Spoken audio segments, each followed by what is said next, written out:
அனைவருக்கும் வணக்கம். நான் உங்களில் ஒருவர் கல்யாணி. இன்றைக்கி நாம் வந்து ஏழுமலையானுக்கு வந்து 3வது சனிக்கிழமை கொடுக்குறோம் அப்படின்னு சொல்லியிருந்தேன் இல்லைங்களா. நான் வந்து ஃபஸ்ட்டு வாரத்துலேருந்தே, அதாவது வந்து ஸ்டார்டிங்லேருந்தே நாங்கள் வந்து கவுச்சிலாம் எதுவுமே சாப்பிட மாட்டோம். 3வது சனிக்கிழமை முடிஞ்சு அதுக்கப்புறம் பாதி பேர் சாப்பிடுவாங்க. அதுக்கு நாங்கள் இந்த ஒரு மாதமே என்னைக்கு வந்து புரட்டாசி மாதம் முடியுதோ அன்றைக்கி தான் வந்து நாங்கள் வந்து கவுச்சின்றது சாப்பிடுவோம். அதனால் நாங்கள் கடைக்கு போயிட்டு என்னென்ன வாங்கிட்டு வந்திருக்கோம் அப்படின்றத நாங்கள் சொல்கிறோம்.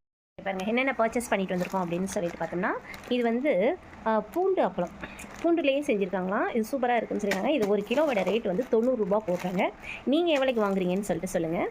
அதுக்கப்புறம் இது பார்த்தா வெங்காய அப்பளம், இது வந்து இதுவும் 1 கிலோ வந்து 90 ரூபா தான்.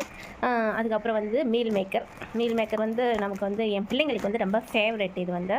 அதனால் மீல் மேக்கரும் வாங்கிட்டு வந்திருக்கோம். இது 1 கிலோ எவ்வளோ அப்படின்னு சொன்னால் 1 கிலோ 40 ரூபான்னு நாங்கள் வாங்கிட்டு இருக்கோம். நீங்கள் எவ்வளோக்கு வாங்குனீங்க அப்படின்றத சொல்லுங்கள்.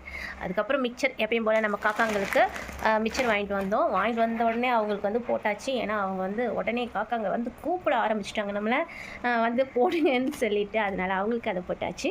அதுக்கப்புறம் நம்ம எப்பயும் போல் நம்ம பிஸ்கெட் பாக்கெட்டு, அதுக்கப்புறம் என் பிள்ளைங்களுக்கும் நிறையா வாங்கிட்டு வந்திருக்கோம். ஸோ இது வரையும் காட்டலாம் அப்படின்றத காமிச்சிருக்கேன்.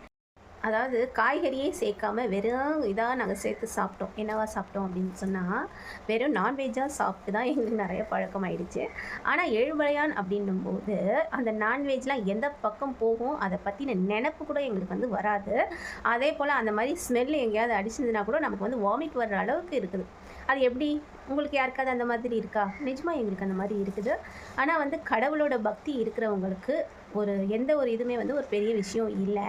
அதே போல் நீங்களும் வந்து ஓகே, நாங்கள் வந்து நிறைய அப்பளம்லாம் வாங்கிட்டு வந்திருக்கோம். நல்லா சூப்பரான ஒரு அப்பளம்லாம் வந்து பாருங்கள். நல்ல அப்பளம். இந்த அப்பளம் நீங்கள் சாப்பிட்ருக்கீங்களா என்னன்னு தெரியல, நல்லாவே இருக்கும், சூப்பராகவே இருந்துச்சு. ஓகே, தேங்க்யூ ஃபார் வாட்சிங்.